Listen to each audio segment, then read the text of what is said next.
Dendam Membara. Karya, Asmaraman S. Ho Ping Hu. Jilid kedua. Chin Han menggeleng kepalanya. Aku belum pernah dilatih silat, dan Suhu adalah orang yang paling pandai dalam ilmu silat. Sudah 2 tahun belajar akan tetapi sama sekali belum diajar ilmu silat. Bagaimana mungkin ini? Kalau begitu, jelas engkau dibohonginya. Chin Han. Agaknya dia sama sekali tidak pandai ilmu silat. Coba, selama ini engkau hanya disuruh memikul air, memanggul kayu, mengenakan sepatu kayu berat, untuk apa itu? Hanya ilmu membaca kitab itu memang berguna. Akan tetapi semua pekerjaan berat itu amat bermanfaat, Nona. Dari pekerjaan itu, aku mendapatkan kekuatan pada tubuhku, juga ketenangan dan kesabaran bagi batinku. Juga semua itu memupuk ketahanan terhadap penderitaan yang amat diperlukan untuk kehidupan ini. Akan tetapi apa artinya semua itu? Engkau tidak diajar bagaimana harus menyerang dan merobohkan orang. Belajar silat bukan hanya berarti harus merobohkan orang, Nona. Kembali anak perempuan itu terbelalak memandang wajah Chin Han. Lalu untuk apa? Chin Han tersenyum. Anak perempuan ini masih kanak-kanak, akan tetapi manis, mungil dan lucu sekali. Untuk menjaga kesehatan, Nona. Untuk membela diri dari ancaman bahaya. Kalau aku tidak.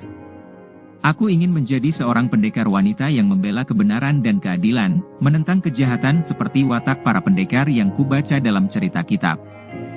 Sudah malam, Chin Han. Aku harus beristirahat, besok harus bangun pagi-pagi sekali untuk berlatih jurus-jurus baru yang sulit, bersama Su Heng di dekat sumber air. Anak perempuan itu dengan lincahnya lalu meloncat dan berlari kecil meninggalkan Chin Han yang kini duduk termenung. Ucapan anak itu sedikit banyak mendatangkan bahan pemikiran. Memang sering dia merindukan pelajaran ilmu silat yang belum juga diturunkan gurunya. Akan tetapi dia pun cukup waspada dan melihat hasil dari semua pekerjaan berat itu. Apalagi memikul air itu. Suhunya sengaja memberi pikulan yang terbuat dari belahan bambu-bambu kecil yang dijadikan satu dan diikat. Selama 2 tahun ini, ikatan 100 batang bambu kecil itu setiap bulan dikurangi oleh suhunya. Dia tidak merasakan ini dan tahu-tahu sekarang ikatan itu tinggal 20 batang saja. Akan tetapi dia sanggup memikul air di 2 ember kayu itu dengan pikulan yang kecil itu. Juga dia sanggup memanggul sebatang kayu besar dengan mudah mendaki anak tangga, sambil lari lagi dan tidak pernah terengah-engah napasnya, bahkan sedikit saja peluh yang keluar. Tidak, dia tidak boleh ragu-ragu. Semua ini tentu sudah diatur oleh suhunya.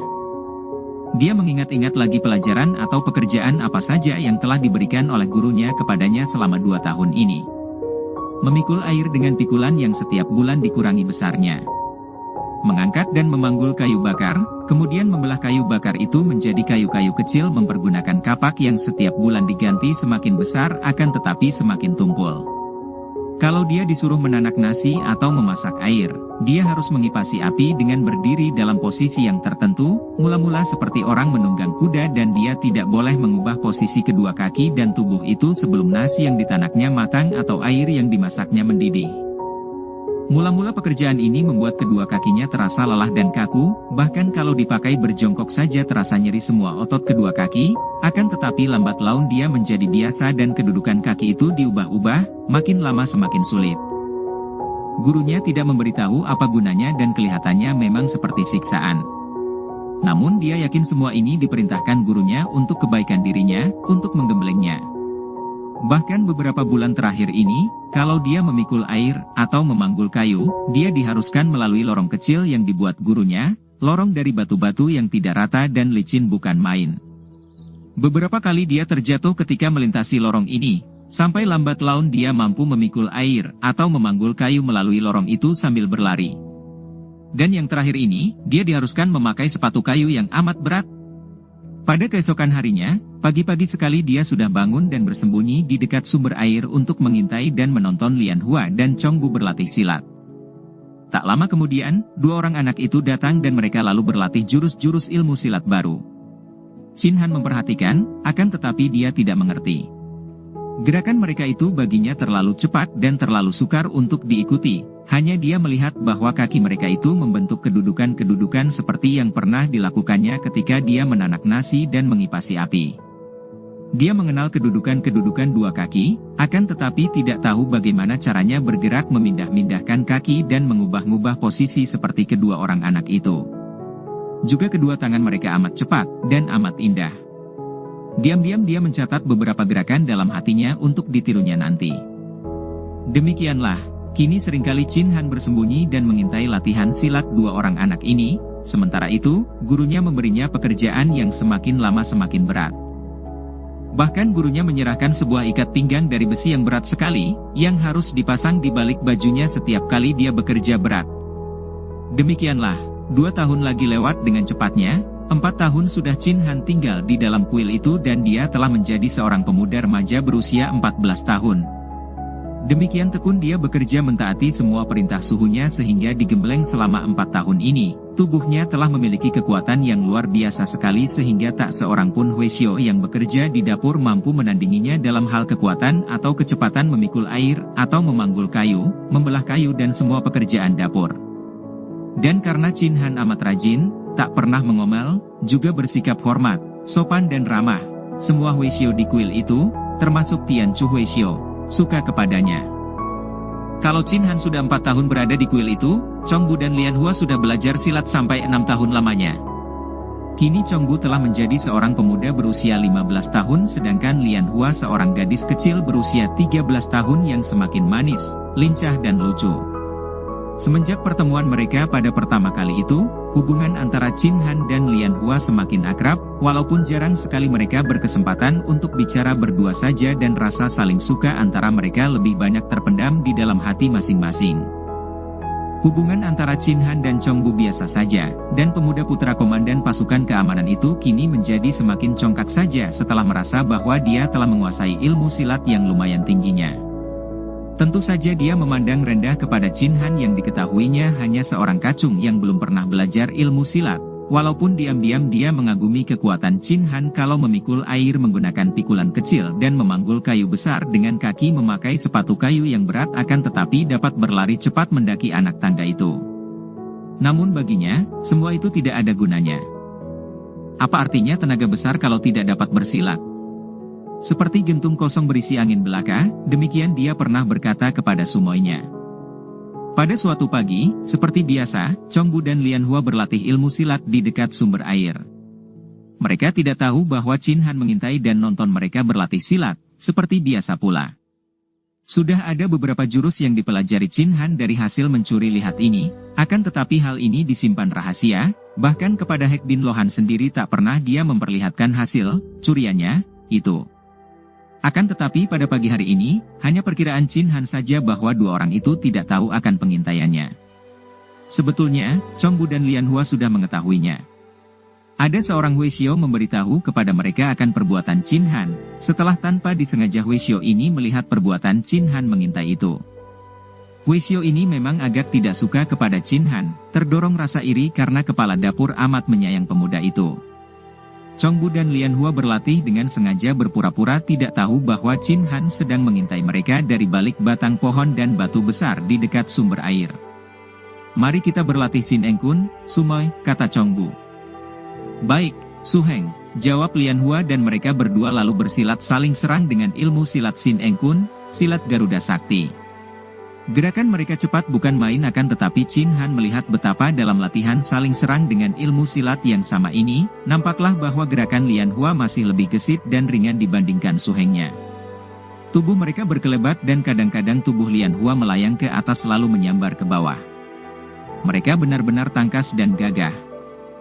Gerakan mereka mirip sepasang burung Garuda yang saling serang, membuat Chin Han kagum bukan main. Pengetahuannya tentang ilmu silat terlalu dangkal untuk dapat mengikuti gerakan mereka.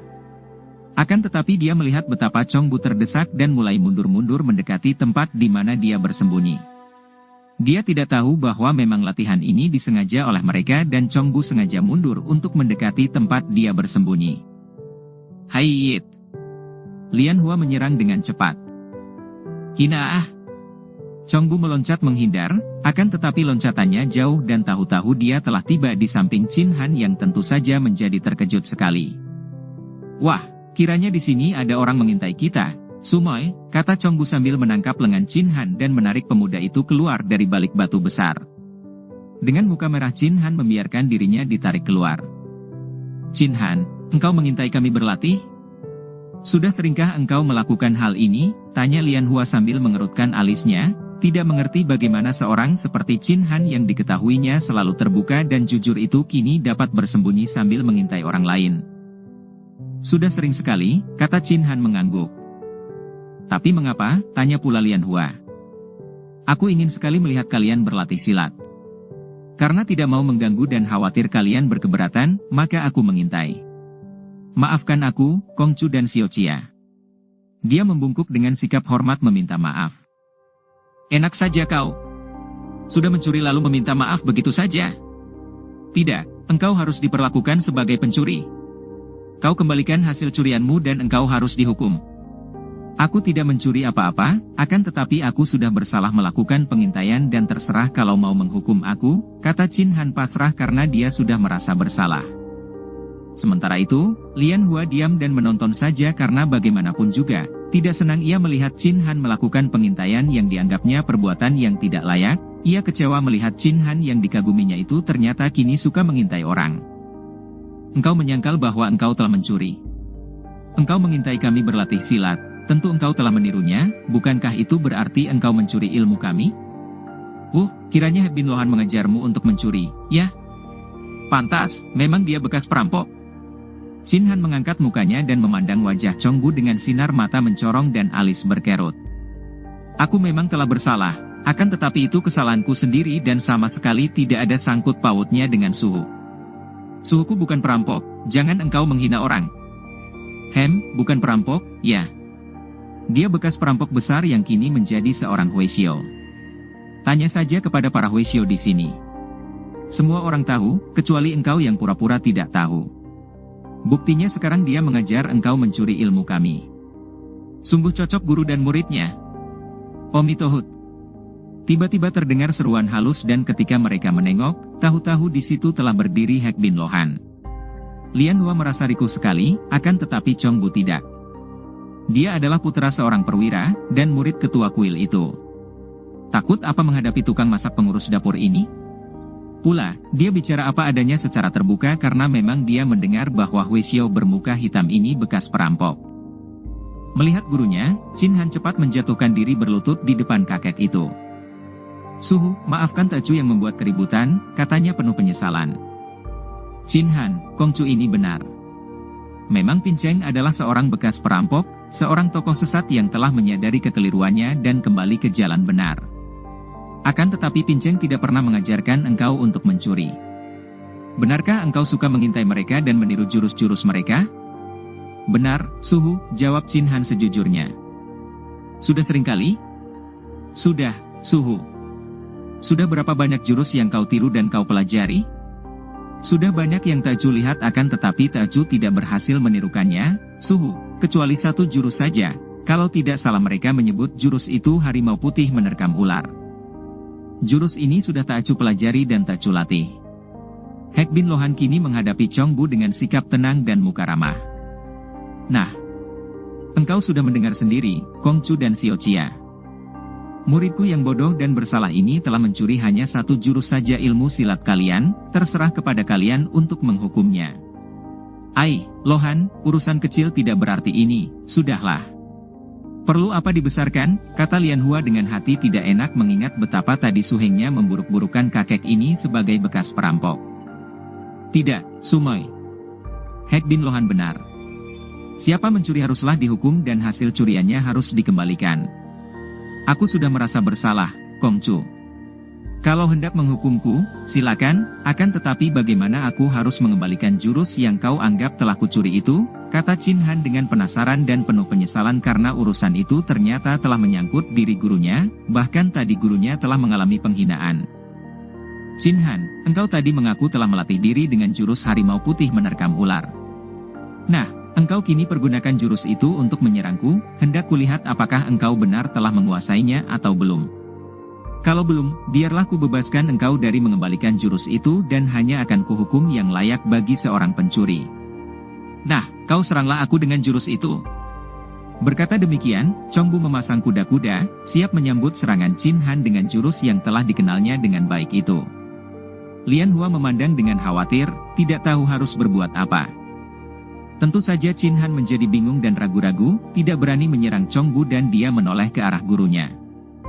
Dia melihat Hui Xiao tua itu juga memandang kepadanya dan Hek Bin Lohan mengangguk sambil berkata, engkau harus berani mempertanggungjawabkan perbuatanmu. Dia minta engkau menyerangnya dengan jurus itu, nah, lakukanlah. Tunggu apa lagi?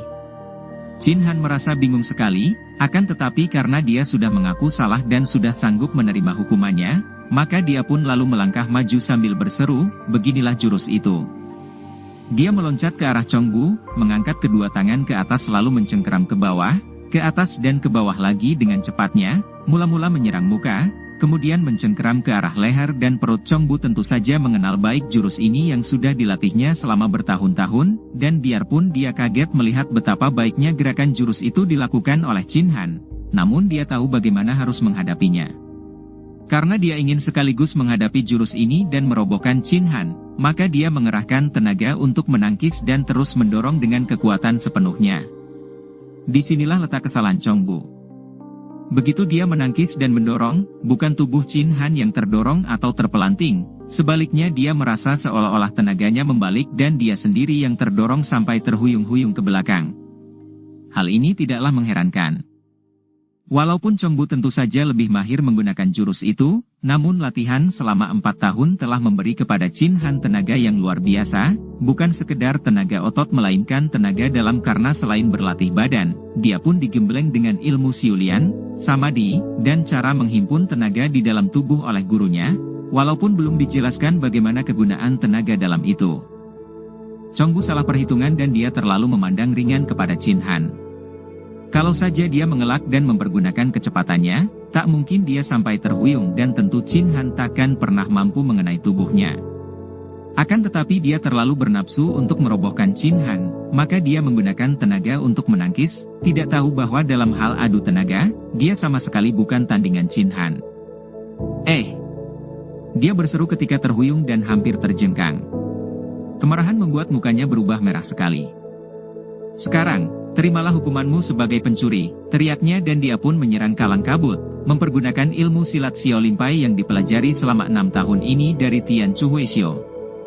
Qin Han tidak mau melawan karena dia sudah berjanji menerima hukumannya dan dia pun bingung melihat gerakan Chong Bu sedemikian cepatnya dan tahu-tahu tangan kanan Chong Bu sudah menghantam ke arah dadanya, keras sekali. "Bu!" Hampir Chong Bu berteriak kaget. Pukulannya yang mengenai dada itu meleset seperti memukul benda keras yang licin saja dan tubuh Qin Han hanya terpukul miring. Akan tetapi pemuda kecil itu sama sekali tidak terhuyung karena kakinya dapat tegak di tempatnya. Hal ini pun tidak aneh. Latihan kerja berat dan samadhi telah membuat Qin Han memiliki tenaga yang kuat dan otomatis tenaga di dalam tubuhnya bergerak melindungi bagian yang akan dipukul, membuat bagian dada tadi dipenuhi tenaga yang amat kuat.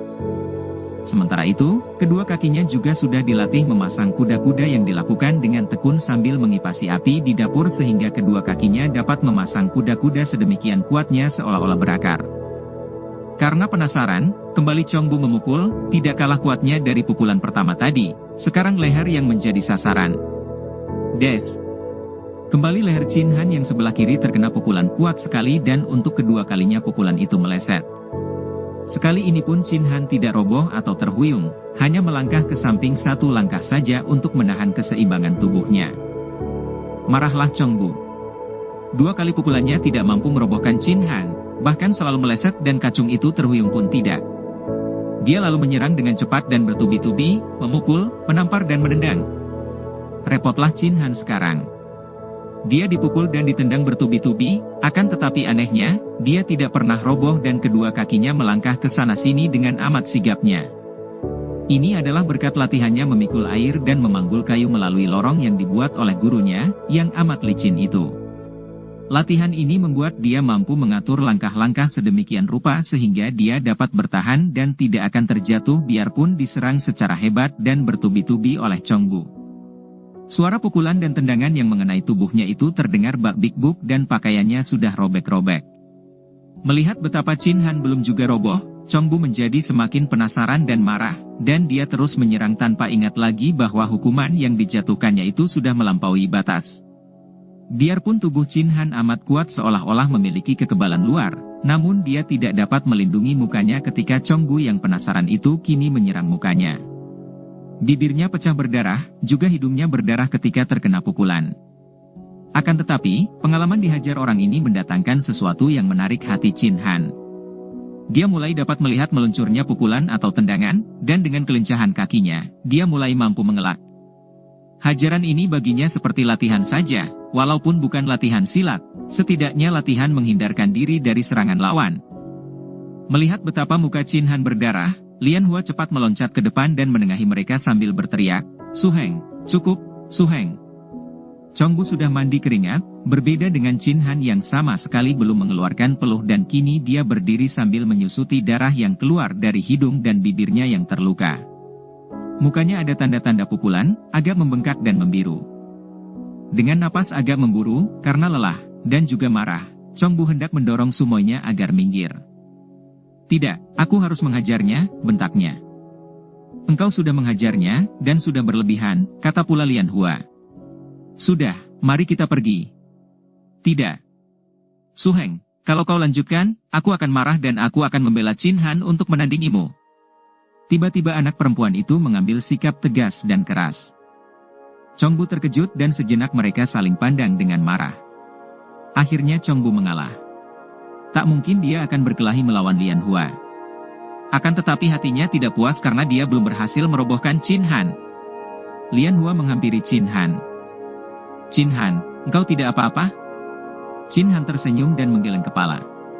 "Ciu Xiu Chia, Nona Ciu, harap maafkan aku yang telah mengintai engkau berlatih silat." "Ah, sudahlah, Chin Han. Engkau maafkan kami," kata Lian Hua yang segera pergi meninggalkan tempat itu. Ditinggalkan sendirian, Chong Bu merasa agak jerih juga, dan setelah mendengus dia pun pergi menyusul Lian Hua. Sejak tadi, Hek Bin Lohan tersenyum saja melihat betapa muridnya dihajar. Kini dia memanggil, "Chin Han, kesinilah engkau."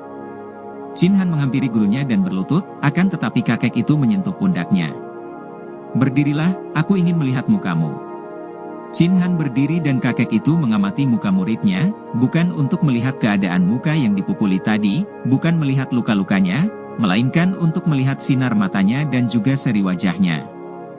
Bukan main girang rasa hati kakek itu ketika sedikit pun dia tidak melihat kemarahan atau kebencian membayang dari wajah dan mata muridnya. Mata itu masih mencorong bening, dan wajah itu masih berseri cerah dan ramah, mulut itu masih membayangkan senyum kesabaran. Inilah sebabnya mengapa dia tadi membiarkan saja muridnya dipukuli orang, pertama untuk sekedar menghukum murid yang telah berani mengintai dan mencuri ilmu silat orang, dan kedua hendak menguji sampai di mana hasil yang didapatkan muridnya selama 4 tahun digemblengnya ini. Dan dia puas. Tadi dia melihat kekuatan dalam tubuh yang melindungi tubuh muridnya, melihat pula penggunaan kelincahan kaki, melihat betapa dihajar sedemikian rupa, muridnya tak pernah roboh dan kuda-kuda kakinya tidak pernah goyah.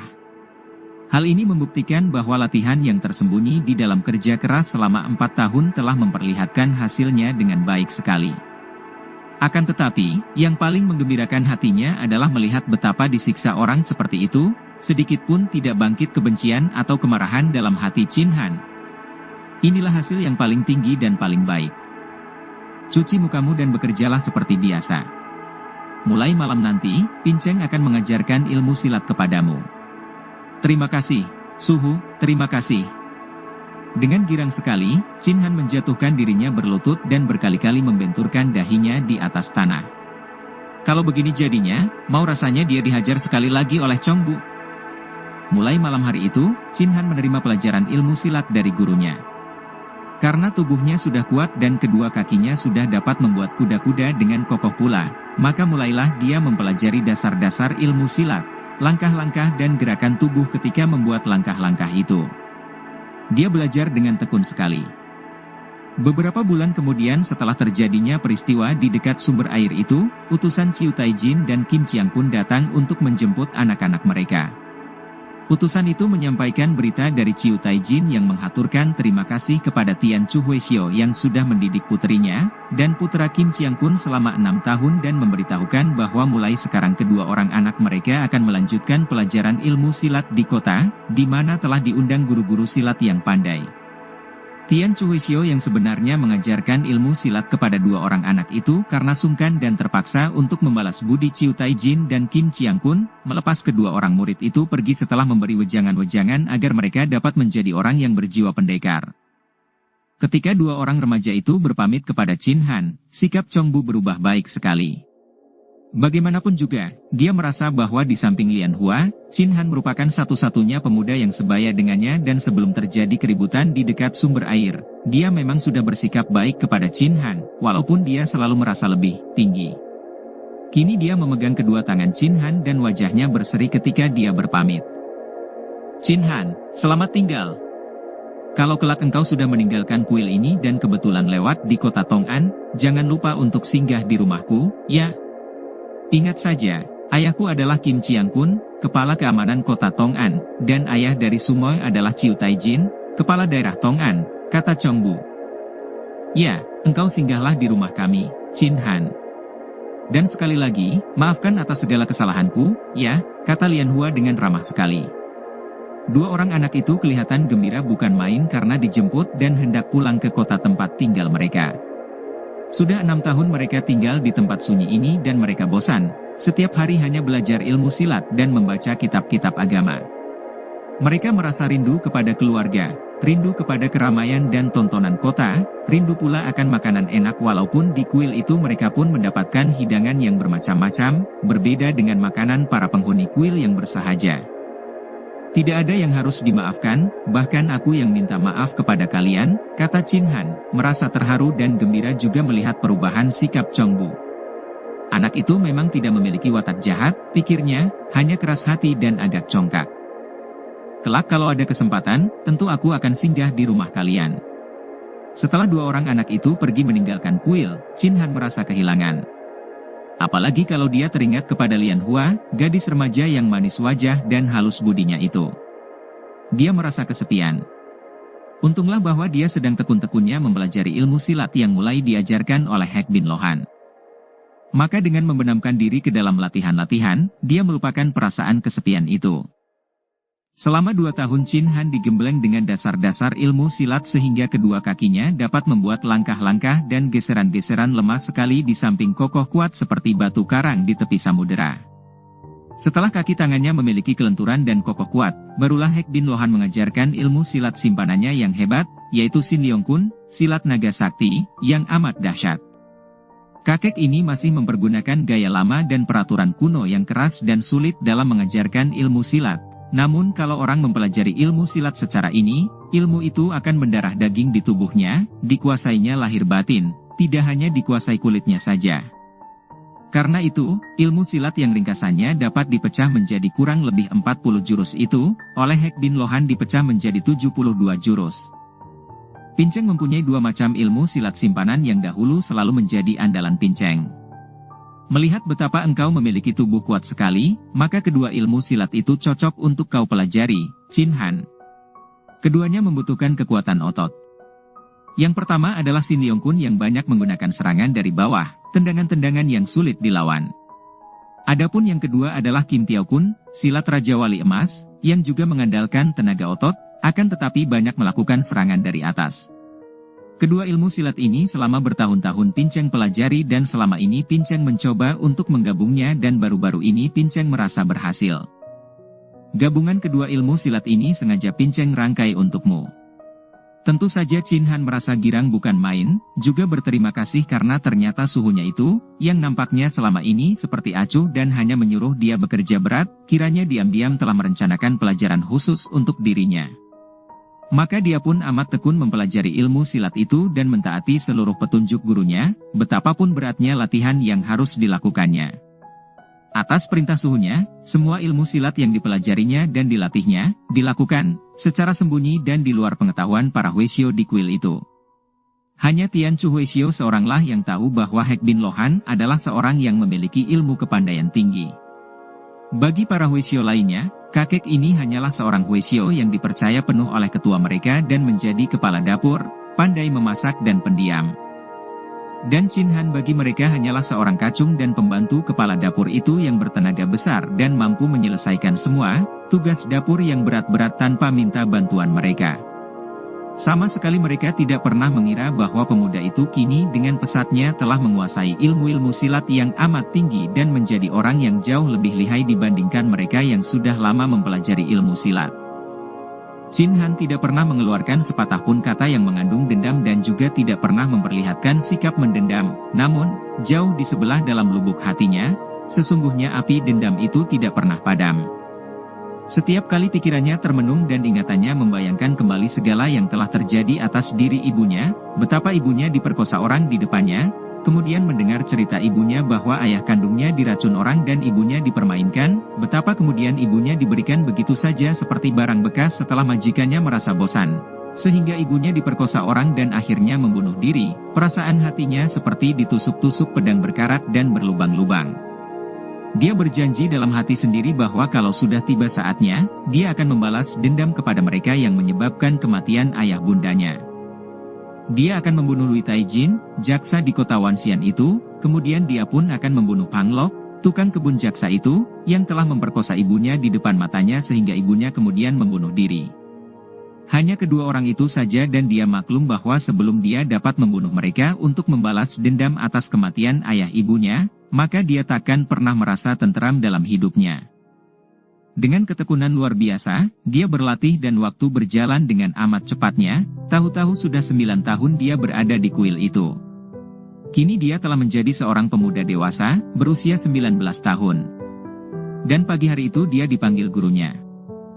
Chin Han, Pinceng melihat bahwa semua ilmu yang Pinceng ajarkan telah dapat kau kuasai dengan baik dan engkau telah lama sekali berada di sini.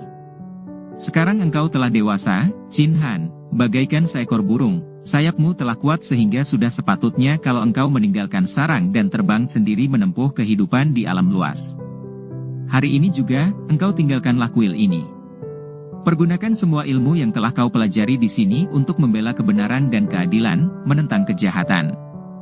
Dan ingat, jangan sekali-kali engkau mempergunakan ilmu yang Pinceng ajarkan untuk mencuri atau merampok. Kalau sampai hal itu terjadi dan terdengar oleh Pinceng, tentu Pinceng akan mencarimu untuk menghukummu sendiri. Diam-diam Chin Han merasa girang sekali bahwa akhirnya dia diperbolehkan turun gunung. Dia sendiri sudah merasa jemu tinggal di kuil yang sunyi itu, apalagi setelah kini dia merasa memiliki kepandaian yang cukup. Dia berlutut memberi hormat dan hatinya terharu juga. Tecu akan mentaati semua pesan Suhu dan Tecu mengaturkan terima kasih atas semua kebaikan yang Suhu limpahkan kepada Tecu. Engkau terima uang emas ini untuk bekal, Chin Han. Ini adalah simpanan Pinceng dan Pinceng tidak membutuhkannya lagi. Chin Han menerima sekantung kecil uang emas dengan terharu dan hari itu juga dia meninggalkan kuil. Bu Chin Han kini merupakan seorang pemuda yang bertubuh agak jangkung. Tidak terlalu tinggi sebetulnya, akan tetapi karena dia agak kurus maka nampak jangkung. Namun, tubuh yang tidak berapa besar itu mengandung otot yang kokoh kuat, dan kedua kakinya yang panjang itu demikian tegap dan kokoh seperti kaki kuda. Sinar matanya mencorong, akan tetapi mulutnya membayangkan senyum kelembutan sehingga merupakan hal yang berlawanan dengan sinar matanya yang agak kurus. Mukanya bulat berkulit putih, sepasang alisnya tebal hitam berbentuk golok dan hidungnya mancung. Biarpun mulut itu selalu dihias senyum ramah, namun dagunya juga membayangkan kekerasan hati. Pakaiannya sederhana, dan bantalan pakaian yang digendongnya juga tidak besar. Dilihat sepintas lalu, dia hanyalah seorang di antara ribuan pemuda yang sederhana dan miskin. Sedikit pun tidak ada kesan bahwa dia sebenarnya seorang pemuda gemblengan yang memiliki ilmu silat tinggi. Chin Han menuruni pegunungan Heng Tuan Shan dengan wajah gembira. Tepat sekali kata-kata Suhunya tadi, pikirnya. Dia merasa seolah-olah menjadi seekor burung dewasa yang baru saja terbang meninggalkan sarangnya, sarang tua lapuk dan apek, untuk memasuki dunia luas yang menjanjikan ketegangan-ketegangan dan kegembiraan luar biasa. Dia harus berganti pakaian, pikirnya sambil mengamati pakaiannya sendiri. Pakaian itu bukan hanya sederhana sekali, akan tetapi juga aneh dan lucu, pakaian pendeta. Di kuil itu, dia tidak bisa mendapatkan pakaian lain kecuali pakaian pendeta yang kedodoran. Pada suatu hari tibalah dia di Binhuan, sebuah kota kecil di kaki pegunungan Heng Tuan Shan. Biarpun kota kecil ini tidak berapa ramai, namun di situ terdapat beberapa buah toko, bahkan terdapat pula sebuah rumah penginapan. Chin Han yang kemalaman, mengambil keputusan untuk bermalam di kota kecil ini dan membeli pakaian. Dia pun menyewa sebuah kamar di rumah penginapan itu, kemudian setelah mandi, dia keluar meninggalkan kamarnya untuk berbelanja dan makan malam. Melihat sebuah toko yang menjual pakaian masih buka, dan terdapat cukup banyak orang berbelanja, Chin Han tertarik dan dia pun memasuki toko itu. Beberapa orang melirik ke arahnya dengan pandang mata heran karena melihat seorang pemuda yang pakaiannya kedodoran, kebesaran karena yang dipakainya adalah pakaian pendeta. Akan tetapi pelayan toko dengan ramahnya menyambut. Dan Chin Han lalu mengatakan bahwa dia ingin membeli 3 atau 4 setel pakaian. Pelayan itu lalu mengajak Chin Han ke sudut di mana terdapat pakaian jadi bertumpuk-tumpuk dan sibuklah Chin Han memilih, tidak curiga melihat beberapa orang juga sibuk memilih pakaian jadi. Di antara mereka itu terdapat 2 orang laki-laki yang usianya 40 tahun lebih, yang berdiri agak jauh dari Chin Han, namun mata mereka selalu melirik dan memperhatikan pemuda itu. Akhirnya Chin Han selesai memilih dan mendapatkan 4 setel pakaian yang dianggap cocok, berbentuk sederhana dengan warna muda tidak menyolok. Tanpa rasa curiga dia pun membayar harga 4 setel pakaian itu dengan sepotong uang emas yang diambilnya dari kantung pemberian gurunya. Melihat ini, bukan saja pelayan itu yang terbelalak menerima sekeping uang emas, juga 2 orang yang sejak tadi memperhatikan Chin Han, kini saling bertukar pandang dan ada kilatan mata aneh dibarengi senyum penuh arti. Mereka lalu menyelinap keluar dari toko itu tanpa membeli sesuatu dan menghilang di dalam kegelapan malam. Chin Han tidak tahu bahwa ketika menerima uang kembalian yang cukup banyak, pemilik toko telah merugikannya dengan memberi uang pengembalian yang jauh kurang dari yang sebenarnya. Akan tetapi dia tidak tahu dan merasa gembira melihat bahwa sekeping uang emas itu setelah dibelikan 4 setel pakaian masih bersisa sedemikian banyaknya, merupakan potongan-potongan uang perak dan tembaga. Dia membawa buntalan pakaian keluar toko dan memasuki sebuah rumah makan, memesan masakan dan minuman. Ketika dia memasuki rumah makan, dari dalam keluarlah seorang gadis yang membuat Chin Han tertegun dan seperti orang linglung dia berhenti melangkah tadi dan menoleh, mengikuti gadis itu dengan pandang matanya. Bukan karena gadis itu cantik menarik dengan pakaian yang ringkas yang amat menarik hatinya, melainkan karena dia merasa seperti mengenal gadis itu. Akan tetapi hal itu tidak mungkin, bantahnya sendiri. Selama 9 tahun dia berada di kuil dan tidak pernah bertemu dengan seorang perempuan, bagaimana dia dapat merasa kenal dengan seorang gadis cantik? Dia segera berusaha melupakan gadis itu ketika mulai menghadapi masakan. Akan tetapi aneh, sepasang mata itu, senyum itu selalu terbayang di depan matanya. Kini Chin Han melenggang dengan hati gembira meninggalkan restoran, menuju kembali ke rumah penginapan. Hatinya terasa puas bahkan kenyang, minum arak yang baik, dan lengan kirinya mengempit buntalan 4 setel pakaian. Mulai besok, dia tidak akan merasa canggung dan malu lagi karena pakaiannya. Tidak akan ada lagi orang menoleh dan memandang dengan senyum mentertawakan seperti yang sudah. Perjalanan menuju ke rumah penginapan itu melalui lorong yang agak sunyi dan gelap. Beberapa buah rumah yang berada di sekitar lorong itu sudah menutup pintu dan jendela dan jalan itu nampak sunyi. Namun, Chin Han melangkah dengan hati tenang dan gembira, tidak menyangka sesuatu yang buruk akan menimpanya. Tiba-tiba, dari tempat gelap, nampak 2 orang berlompatan dan tahu-tahu mereka sudah menodongkan golok dari kanan kiri, ke arah perut Chin Han. Jangan berteriak atau bergerak, serahkan kantung emasmu atau kami akan membunuhmu, bentak seorang di antara mereka dengan suara lirih namun tegas dan ujung goloknya sudah terasa oleh Chin Han, menekan kulit perutnya. Todongan kedua orang itu, biarpun berbahaya, tentu saja tidak sukar bagi Chin Han kalau hendak menghindarkan diri dan mendahului mereka dengan serangan. Akan tetapi dia terlalu heran dan kaget sehingga sejenak dia hanya bingung memandang ke kanan kiri. Sobat, apa artinya ini? Apakah kalian berkelakar? Tanyanya, masih belum sadar bahwa dia telah ditodong dan hendak dirampok, karena sama sekali tidak menyangka bahwa di dalam kota terdapat penodongan dan perampokan. Jangan cerewet, lekas keluarkan kantung emas itu dan berikan kami, atau kami akan merobek perutmu, bentak orang kedua yang suaranya serak. Melihat sikapnya yang tidak ragu-ragu, akhirnya Chin Han maklum bahwa dia berhadapan dengan 2 orang penjahat yang agaknya sudah biasa melakukan perampokan dan bahwa ancaman mereka tentu bukan kosong belaka. Selagi dia hendak melakukan perlawanan, tiba-tiba terdengar bentakan. Perampok busuk, berani kalian merampok di tempat umum. Dua orang perampok itu terkejut dan biarpun yang membentak hanya seorang wanita, namun mereka agaknya khawatir kalau suara wanita itu akan membangunkan orang-orang yang tinggal di sekitar tempat itu. Mereka lalu beroncatan menghilang ke dalam kegelapan malam. Sejenak Chin Han dan wanita itu berdiri berhadapan saling pandang. Akan tetapi malam gelap dan lorong itu tidak memperoleh penerangan dari rumah-rumah yang sudah menutup daun pintu dan jendela sehingga di bawah sinar remang-remang dari bintang-bintang di langit, Chin Han tidak dapat melihat wajah itu dengan jelas. Akan tetapi, jantungnya berdebar penuh ketegangan ketika dia mengenal pakaian wanita itu. Gadis yang dilihatnya keluar dari restoran tadi. Tak salah lagi, bajunya berkembang-kembang, dan model gelung rambutnya itu, juga bentuk tubuhnya yang ramping. Sebelum dia dapat berkata sesuatu, gadis itu telah mendahuluinya. Berhati-hatilah berjalan di tempat sepi, apalagi kalau membawa barang berharga. Setelah berkata demikian, gadis itu membalikkan tubuhnya dan pergi dengan cepat. Chin Han sudah menggerakkan tangan dan bibir untuk memanggil, akan tetapi dia menahan diri. Mau apa dia memanggil? Sungguh tidak pantas seorang laki-laki memanggil seorang gadis yang tidak dikenalnya di tengah jalan sunyi dan malam-malam lagi. Maka dia pun hanya dapat menarik napas panjang, kemudian melanjutkan perjalanannya kembali ke rumah penginapan. Malam itu, Chin Han gelisah sendiri di dalam kamarnya. Dia sudah melupakan peristiwa penghadangan dua orang perampok tadi, akan tetapi dia tidak pernah dapat melupakan gadis yang demikian beraninya membentak dua orang perampok sehingga mereka melarikan diri. Dicobanya melupakan gadis itu dengan melibat dan mengenakan pakaian barunya berganti-ganti. Akan tetapi setelah dia menyimpan pakaiannya dan merebahkan diri di atas pembaringan, kembali wajah gadis itu terbayang di depan matanya. Dia hanya baru melihat jelas satu kali saja, di rumah makan tadi yang cukup terang dan melihat wajah itu sekilas saja. Akan tetapi bagaimana wajah itu kini dapat melekat di dalam benaknya dan tidak pernah lagi mau meninggalkan ingatannya. Sampai jauh malam Chin Han tidak dapat pulas, suasana di rumah penginapan itu sudah sunyi sekali.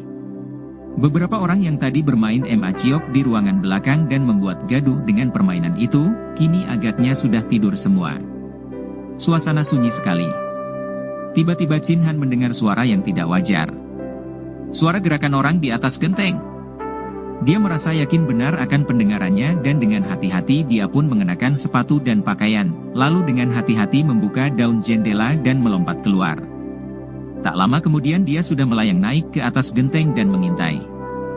Hampir dia tertawa geli ketika melihat dua orang membongkar genteng, tepat di atas kamarnya dan di bawah sinar bintang-bintang di langit, dia mengenal dua orang perampok yang tadi mencoba untuk merampoknya di lorong sunyi. Kini dia teringat dan sadar bahwa dia telah berlaku tidak hati-hati di dalam toko ketika membeli pakaian tadi. Tanpa curiga tadi dia membayar pakaian dengan uang emas dari kantungnya dan tentu kedua orang ini telah melihat bahwa dia memiliki banyak emas dalam kantung itu, maka kini mereka berusaha mati-matian untuk merampas kantung emasnya. Tiba-tiba dia melihat sesosok bayangan berkelebat di atas genteng rumah penginapan itu dan kembali jantungnya berdebar penuh ketegangan. Tak salah penglihatannya. Gadis yang bayangannya membuat dia tidak dapat tidur itu. Dan dia tertegun melihat gerakan yang demikian gesit dan ringannya dari gadis itu. Kiranya seorang gadis yang gagah perkasa, pikirnya bangga. Kalian sungguh tak tahu diri dan belum jera kalau belum dihajar, bentak gadis itu dan suaranya yang tiba-tiba membuat dua orang calon maling itu terkejut. Mereka meloncat bangkit dan membalikkan tubuh. Ketika melihat bahwa yang membentak itu adalah gadis yang tadi telah menggagalkan perampokan mereka, kedua orang penjahat itu menjadi marah sekali. Perempuan iblis, kembali engkau hendak menghalangi kami, bentak seorang di antara mereka yang berjenggot panjang. Dia sudah menerjang dengan goloknya, membacok ke arah kepala gadis itu, sedangkan orang kedua yang bertubuh kurus juga menusukkan goloknya dari belakang. Chin Han sudah siap siaga untuk membela gadis itu kalau terancam bahaya, namun dia tertegun kagum. Gadis itu berkelebat dengan cepatnya dan dua serangan itu telah dapat dielakkannya dengan mudah dan dengan gerakan yang ringan sekali. Bahkan ia lantas membalikkan tubuhnya dan begitu kaki tangannya bergerak, dua orang perampok itu terhuyung sehingga beberapa buah genteng patah terinjak mereka. Gadis itu yang merasa kurang leluasa berkelahi di atas genteng, lalu melayang turun dikejar oleh dua orang penyerangnya. Chin Han juga diam-diam melayang turun dan mengintai. Kini mereka itu telah saling serang di bawah sinar lampu di sudut rumah penginapan sehingga dia dapat melihat dengan jelas keadaan gadis itu. Tidak keliru dugaannya. Gadis itu adalah gadis yang tadi juga, akan tetapi sekarang bukan saja nampak cantik jelita, melainkan juga gagah perkasa ketika sambil berdiri tegak ia menanti serangan dua orang lawannya yang mempergunakan golok tajam. Ia sendiri bertangan kosong, akan tetapi begitu serangan tiba, tubuh bergerak cepat dan berkelebatan di antara sinar golok. Jangankan dua batang golok itu mengenai tubuhnya, bahkan menyentuh ujung pakaiannya pun tak pernah. Bahkan sebaliknya, tendangan dan tamparan gadis itu membuat dua orang perampok yang juga bukan orang-orang lemah itu menjadi kewalahan. Beberapa kali mereka terhuyung dan pada saat itu, terdengar suara gaduh di dalam rumah penginapan, tanda bahwa beberapa orang sudah terbangun karena suara perkelahian di luar rumah penginapan. Hal ini tentu saja membuat dua orang penjahat menjadi takut, apalagi karena mereka pun maklum akan kelihayan gadis itu, maka mereka lalu berloncatan dan melarikan diri. Gadis itu tidak mengejar dan melihat betapa kini ada suara orang-orang membuka daun pintu, ia pun menghadapi Chin Han yang sudah keluar dari tempat pengintaiannya. Gadis itu nampak heran melihat Chin Han sudah berada di situ, akan tetapi agaknya ia tidak ingin banyak orang melihatnya, maka ia pun berkata dengan suaranya yang halus. Agaknya engkau membawa banyak barang berharga. Seorang di antara mereka yang berjenggot panjang. Berhati-hatilah, karena penjahat-penjahat itu tentu takkan melepaskan begitu saja. Setelah berkata demikian, gadis itu melompat dan ia pun lenyap sebelum banyak penghuni rumah penginapan bermunculan. Chin Han juga cepat menyelinap agar tidak nampak oleh mereka dan dia kembali ke dalam kamarnya tanpa diketahui mereka. Tentu saja para penghuni rumah penginapan terheran-heran ketika mereka keluar, mereka tidak melihat seorang pun di situ. Padahal tadi mereka berani bersumpah telah mendengar suara ribut-ribut seperti ada orang berkelahi di luar rumah penginapan. Sementara itu, Chin Han kembali telah rebah di atas pembaringnya di dalam kamar dan kini lebih gelisah lagi daripada tadi. Bukan gelisah memikirkan bahwa dia dibayangi penjahat, melainkan gelisah membayangkan gadis itu yang menjadi semakin menarik dan mengagumkan. Dia merasa menyesal tidak sempat berkenalan dengan gadis cantik yang perkasa itu. Ketika dia melanjutkan perjalanannya sampai ke kota Wanxian, Chin Han sudah berhasil melupakan gadis itu. Hatinya merasa tegang ketika dia tiba di kota Wanxian, kota kelahirannya, di mana dia kehilangan ayah dan ibunya. Karena dia meninggalkan kota itu dalam usia 8 tahun dan kini dia sudah berusia 19 tahun, dia tidak khawatir akan ada orang yang mengenalnya. Dia datang ke kota itu dengan dendam membara di hatinya, datang dengan niat membunuh orang, yaitu jaksa Lui dan tukang kebunnya, Han Lok. Dan membunuh seorang jaksa bukan hal yang boleh dianggap ringan, karena tentu akan menggemparkan dan kalau ketahuan dia tentu akan menjadi buronan pemerintah. Oleh karena itu, Chin Han berhati-hati, tidak mau bermalam di rumah penginapan, melainkan bermalam di luar kota Wanxian, di sebuah kuil tua yang sudah tidak dipergunakan lagi. Kuil tua itu kini hanya menjadi tempat bermalam para tunawisma, para gembel atau juga penjahat-penjahat kecil. Akan tetapi karena kuil itu luas dan gelap, tak seorang pun memperhatikannya ketika dia mengambil tempat di sudut belakang yang terpencil. Dia membersihkan lantainya yang penuh debu dengan rumput kering, kemudian duduk bersila, menghimpun tenaga dan beristirahat sebelum tiba saatnya yang baik untuk melakukan pembalasan dendamnya, nanti kalau malam sudah larut dan semua penghuni kota itu sudah tidur. Setelah malam larut, menjelang tengah malam, tanpa diketahui siapapun Chin Han meninggalkan kuil. Bagaikan setan saja, bayangannya berkelebat di antara bayang-bayang pohon dan bangunan. Dia sengaja memilih ganggang sempit yang gelap dan karena dia dilahirkan di kota Wanxian. Tentu saja dia hafal akan semua jalan dan lorong di kota itu dan dia mengambil jalan lorong-lorong kecil untuk menuju ke gedung besar milik jaksa Lui. Dia mengenal benar keadaan di gedung besar itu, bahkan hafal akan keadaan pagar tembok yang mengelilinginya, tahu persis di mana adanya para penjaga. Dia pun tahu bahwa di bagian belakang sebelah kanan pagar tembok gedung itu, di sebelah luar tembok terdapat sebatang pohon yang rindang, dan kesanalah dia menuju. Dengan mudah dia meloncat naik ke atas pohon itu dan teringatlah dia akan masa kanak-kanak ketika sering pula dia memanjat pohon ini untuk bermain-main.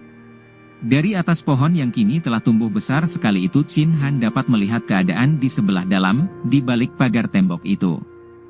Dia tahu bahwa di balik tembok terdapat sebuah taman bunga, dan di seberang taman itu adalah terdapat gedung keluarga bangsawan itu. Biasanya, di ujung taman terdapat pula 2 atau 3 orang penjaga secara bergiliran, dan mereka duduk di dalam sebuah gardu kecil. Dari atas pohon, masih nampak gardu itu, bahkan kini dia dapat melihat 4 orang penjaga di dalam dan di luar gardu karena sebuah lentera yang digantung di depan gardu menerangi gardu itu dan sekitarnya. Dia tahu benar di mana letak kamar Lui Taijin. Dari pohon itu dia dapat melihat deretan kamar. Ada 4 buah kamar di bagian belakang yang ditempati para pelayan. Dan gubuk di sudut taman itu tentu masih ditempati Pang Lok, pikirnya. Terbayang kembali peristiwa 11 tahun yang lalu, ketika dia melihat ibunya diseret ke dalam gubuk oleh tukang kebun itu, kemudian melihat dalam keadaan setengah pingsan betapa ibunya diperkosa oleh jahanam itu. Dia mengepal tinju memandang ke arah gubuk itu, dari mana juga nampak sinar lampu mencuat keluar. Tunggu saja engkau, jahanam, pikirnya. Lui Taijin, dialah yang harus dibunuh lebih dahulu, baru giliran tukang kebun itu. Dia masih hafal akan letak kamar jaksa itu.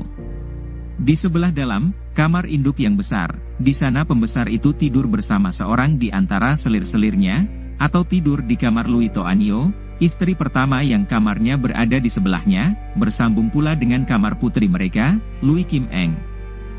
Tiba-tiba Chin Han tertegun. Kim Eng dan Nyonya Lui. 2 orang itu mendatangkan kesan baik sekali dalam lubuk hatinya. Kim Eng demikian manis budi, tidak memandang rendah kepadanya. Dan Nyonya Lui itu, teringat dia betapa ketika dia diusir, Nyonya itu membekalinya dengan sekantung uang. Tidak, dia tidak akan mengganggu mereka. Bahkan dia tanpa ragu-ragu pasti akan membela mereka kalau ada yang mengganggu kedua orang wanita itu. Sejenak terbayanglah dia kepada Kim Eng, anak perempuan lucu dan mungil itu. Tentu sekarang telah menjadi seorang gadis remaja yang cantik. Atau mungkin juga sudah menikah dan sudah tidak lagi tinggal di gedung itu, ikut suaminya. Hatinya lega memikirkan ini. Lebih baik lagi kalau Kim Eng sudah pergi dari situ agar tidak ada lagi kemungkinan dia akan bertemu dengannya. Dengan gerakan ringan bagaikan seekor burung hantu, Chin Han meloncat dari atas cabang pohon, langsung melompati dan melewati pagar tembok dan dia pun sudah berada di dalam taman bunga gedung itu. Dengan masih berhati-hati sekali dia menyelinap di antara pohon-pohon bunga dan semak-semak, menghampiri gedung dan memutari gubuk penjagaan. Para penjaga yang berada di dalam gardu itu masih bercakap-cakap, agaknya mereka sedang bermain catur. 2 orang di antara mereka duduk di atas bangku depan gardu, sama sekali tidak tahu bahwa ada bayangan hitam menyelinap di belakang gardu dan kini bayangan itu sudah tiba di sudut gedung yang tidak nampak dari gardu. Chin Han meloncat ke atas genteng dan langsung saja dia berlari menuju ke bagian tengah di mana terdapat kamar induk di bawahnya. Dengan mudah saja dia membongkar genteng, lalu mematahkan rusuk kayu penyangga genteng dan mengintai ke bawah. Kamar itu besar dan mewah. Penghuninya sudah tidur karena dia dapat menangkap dengkur orang di balik kelambu. Di depan pembaringan besar yang tertutup kelambu itu terdapat sepasang sepatu laki-laki dan 2 pasang sepatu wanita. Lui Taijin sedang tidur bersama 2 orang selirnya, pikir Chin Han dan mukanya berubah merah.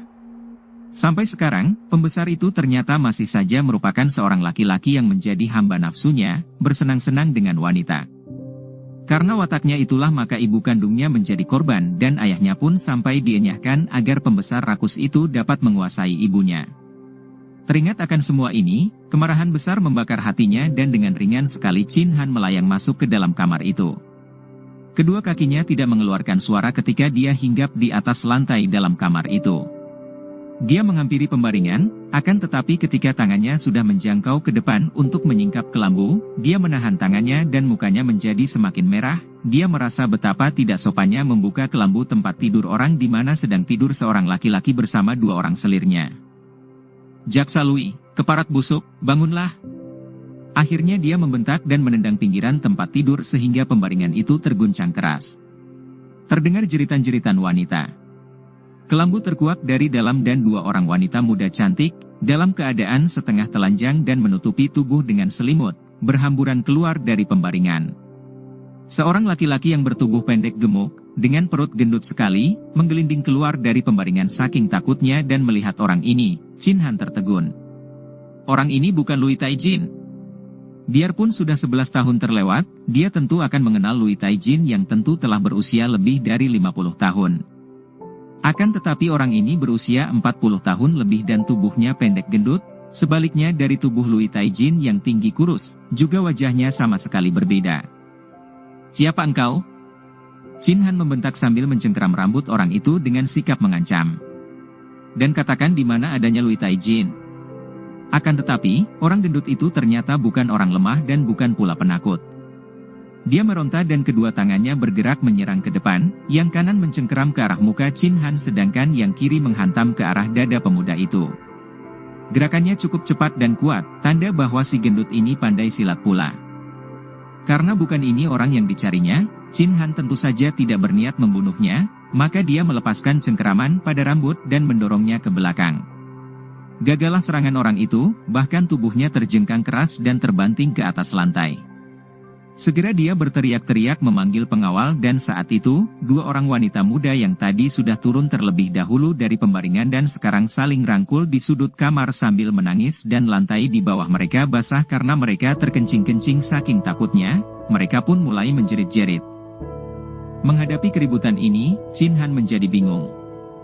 Dia sudah mendengar suara kaki berlarian menuju ke kamar itu, maka dia pun cepat meloncat ke atas, menerobos lubang di atas genteng. Dia tidak peduli lagi kepada mereka yang kini ribut-ribut di dalam kamar orang gendut itu, dan dengan beberapa kali loncatan, dia sudah turun ke dalam taman. Tukang kebun itu, dia gagal menemukan Lui Taijin, akan tetapi di sana ada Pang Lok.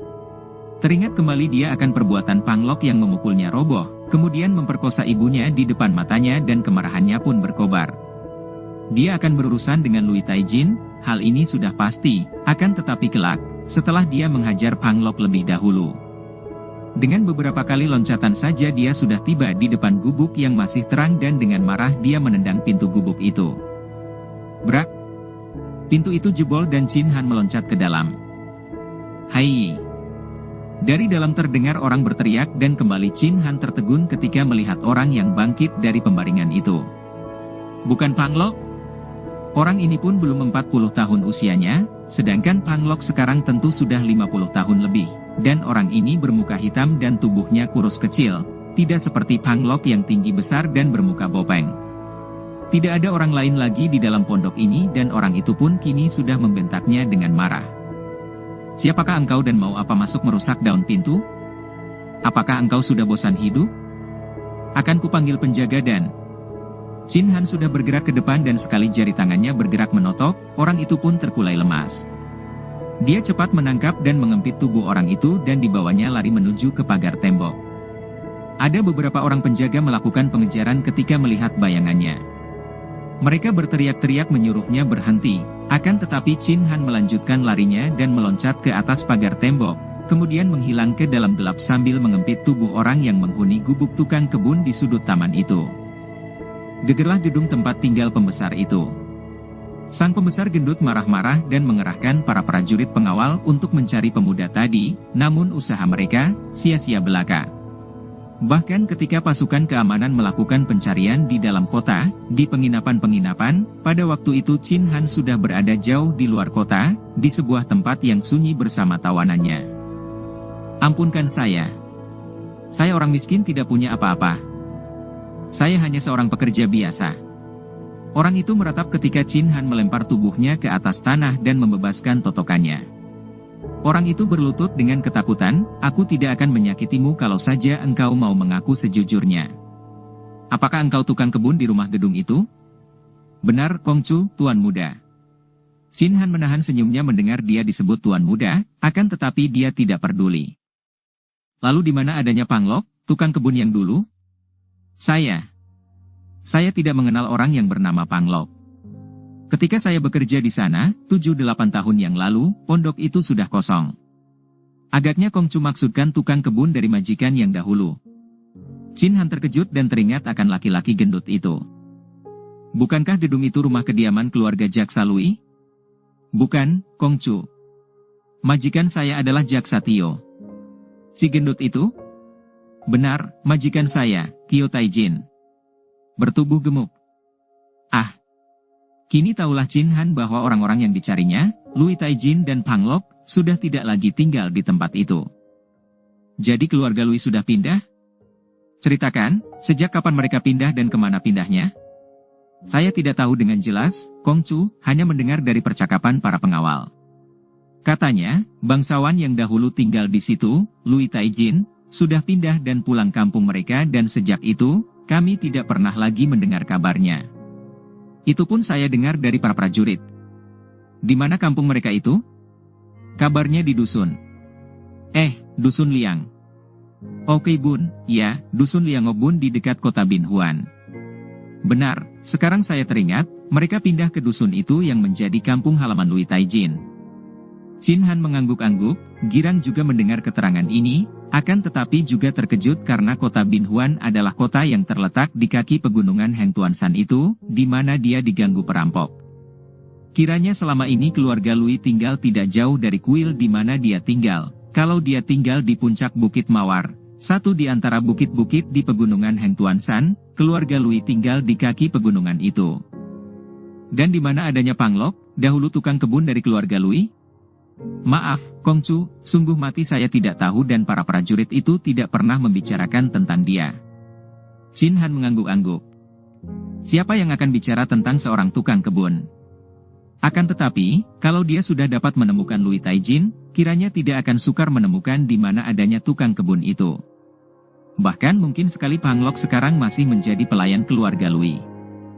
Dia harus mencari keluarga Lui. Sekarang juga. Tanpa banyak cakap dia pun berkelebat pergi. Dusun Liang Bun terletak di sebelah timur kota Binhuan, merupakan sebuah dusun pertanian yang tanahnya subur. Sawah ladang nampak kehijauan di musim semi itu dan pemandangan alamnya di kaki pegunungan Heng Tuanshan itu serba indah dan menyejukkan hati. Suasana alamnya menimbulkan kedamaian hati, namun hati Chin Han tidaklah sedamai itu. Dia memasuki dusun dengan dendam di dalamnya, agak gelisah karena khawatir kalau dia akan gagal lagi menemukan musuh besarnya. Tidaklah sukar menemukan rumah keluarga Lui di dusun yang jumlah penduduknya hanya di bawah 200 keluarga itu. Apalagi karena keluarga Lui yang pindah dari kota Wanxian cukup terkenal, bahkan amat dikenal oleh penghuni dusun Liang Bun. Dengan ramah mereka memberitahu kepada Chin Han di mana letak rumah keluarga Lui. Seolah-olah mereka merasa gembira sekali bertemu dengan seorang tamu keluarga Lui. Rumah itu cukup besar apabila dibandingkan dengan rumah-rumah lain di dusun itu. Dan terawat rapi dan bersih, juga taman bunga di depan rumah itu penuh dengan bunga-bunga indah. Di samping kirinya terdapat sebuah kebun yang ditumbuhi pohon-pohon buah. Nampak sunyi saja ketika Chin Han pada pagi hari yang tenang itu memasuki pekarangan rumah. Cahaya matahari mulai hangat dan cerah menembus celah-celah daun pohon. Chin Han merasa aneh sekali mengapa dalam suasana yang demikian penuh kedamaian, dia datang untuk membunuh.